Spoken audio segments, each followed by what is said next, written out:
हमारे जितने भी संत हुए सबने मार्ग दिखाया परमात्मा का। पहले उन्होंने स्वयं अमृत चखा, स्वयं उस परम तत्व को प्राप्त किया, यानी स्वयं की खोज की, आत्मा की खोज की।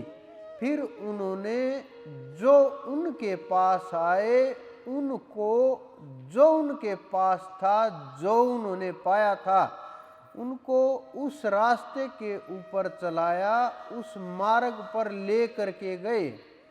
अगर आप स्वयं प्रयास करते हैं, स्वयं खोजने की कोशिश करते हैं, रास्ता तलाशते हैं, तो आपको हजारों लाखों जन्म लग जाएंगे, करोड़ों वर्ष लग जाएंगे उस परम तत्व तक पहुंचने के लिए। उसके मार्ग को, जो रास्ता है, तय करने में।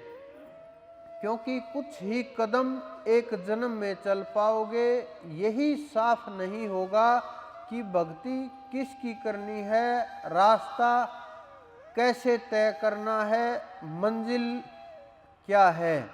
अगर यही हमारी बात साफ नहीं हुई, उद्देश्य हमारा क्लियर नहीं हुआ, तो दिमाग के अंदर कल्पनाएं करते रहो।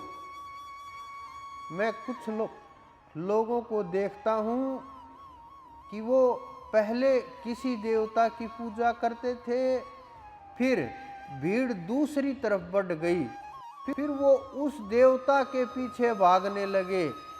फिर क्या होता है, 2-4 साल वहाँ ज़्यादा मात्रा में भीड़ होती है, मेले भरते हैं, फिर वहाँ से भीड़ वो ऊब जाती है।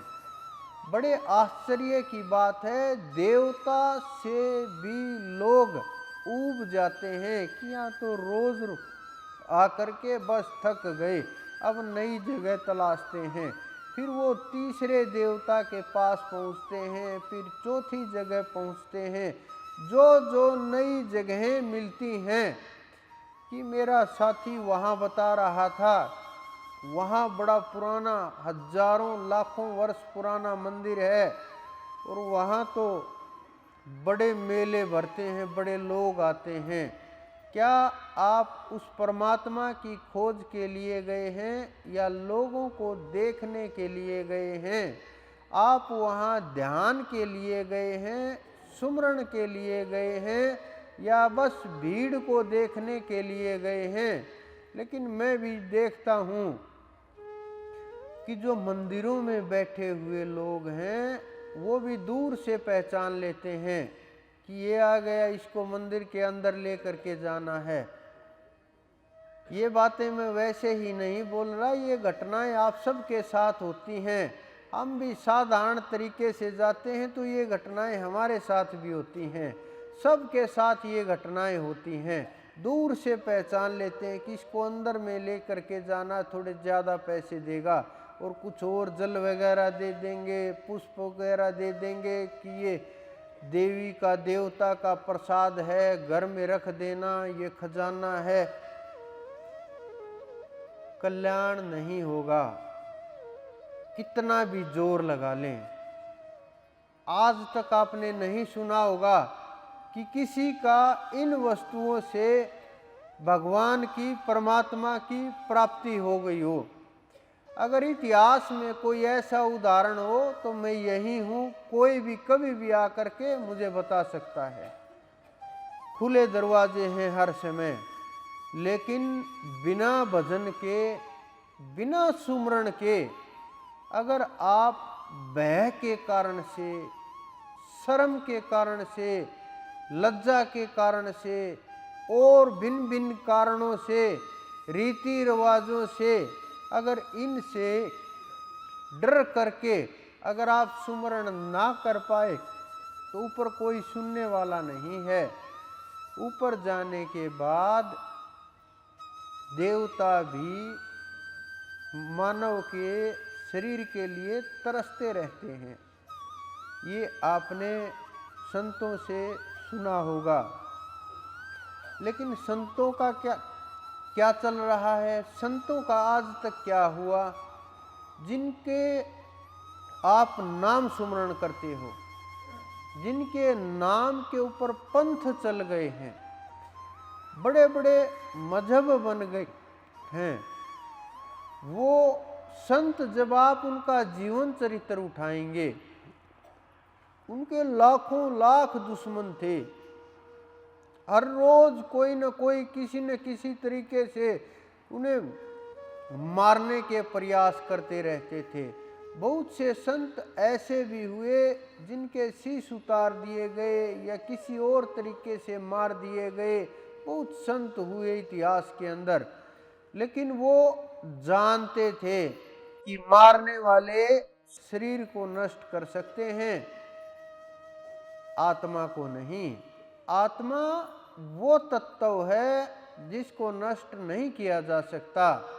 उनकी संतों की नजरों में शरीर की अहमियत इतनी ही होती है, जब तक प्राप्ति ना हो गई तब तक शरीर का बहुत ज्यादा प्रयोग होता है, और शरीर के बिना वहां तक पहुंचा नहीं जा सकता। लेकिन अगर एक बार आप पहुंच गए तो फिर उसकी कोई अहमियत नहीं होती। जिस प्रकार आप कोई भी साधन देखो, जब तक रेल को देखो, जब तक वो अपने मंजिल तक, स्टेशन तक नहीं पहुंच जाती, तब तक आप उसको पकड़े हुए बैठे रहोगे। जो ही वो आपका स्टेशन आया, आप सब कुछ छोड़ दोगे, उतरोगे। उस रेल की कोई अहमियत नहीं, आगे जाए पीछे जाए उस आदमी को कोई फर्क नहीं पड़ता। उसी प्रकार हमारे संतों को फिर शरीर से कोई फर्क नहीं पड़ता। लेकिन साधारण लोग जो होते हैं, बड़ा आश्चर्य है कि जो आपके शरीर से प्रेम करते हैं, उनको आप मित्र समझते हो, प्रेमी समझते हो और प्यार समझते हो। जो आपके शरीर से शत्रुता करते हैं, मारने पीटने का प्रयत्न करते हैं, आप उनको शत्रु मानते हो, शत्रुता करते हो। लेकिन आत्मा तक ना शत्रु की पहुंच होती है, ना मित्र की पहुंच होती है। न मारने वाला पहुंच सकता है, न बचाने वाला पहुंच सकता है। आत्मा जो तत्व है, वो आप जब समझने लगोगे कि आपके अंदर में जो इस जीवन को चला रहा है, जिसके कारण से ये प्राण चल रहा है, जिसके कारण से जितने भी शरीर हैं, चाहे किसी भी तत्व का बना हुआ हो, सबके सब शरीर दौड़ रहे हैं। जिस प्राण के कारण जीवों का प्राणी नाम पड़ा कि प्राण है इनमें, इसलिए इनको प्राणी कह दिया गया। तो ये जो सोचने और खोजने की चीजें हैं, वो जब आप खोजोगे तभी रास्ता मिलेगा। बिना सोचे समझे अगर आप दौड़ते गए, भागते गए, तो इस संसार के अंदर आपको कुछ भी हासिल नहीं होगा। बस एक अंधेरे के अंदर भागते रहो, हाथ पैर मारते रहो, परमात्मा नहीं मिलेंगे। परमात्मा जो तत्व है वो बाहर खोजने का तत्व नहीं है। हमारे सब संतों ने यही बोला। रविदास जी ने तो साबित करके दिखा दिया कि परमात्मा अंदर का तत्व है, बाहर का तत्व नहीं है। गंगा स्नान की जगह अगर आप कर्म का स्नान करोगे, ध्यान का स्नान करोगे, अगर आप उस परम तत्व में डूब जाओगे, सब कुछ यहीं हाजिर हो जाएगा। अगर आप उस परम तत्व तक नहीं पहुंच सकते, आपकी पहुंच उस परमेश्वर तक नहीं है, तो आप फिर अधूरे हो। आपकी जीवन मुक्ति चाह करके भी कोई नहीं कर सकता।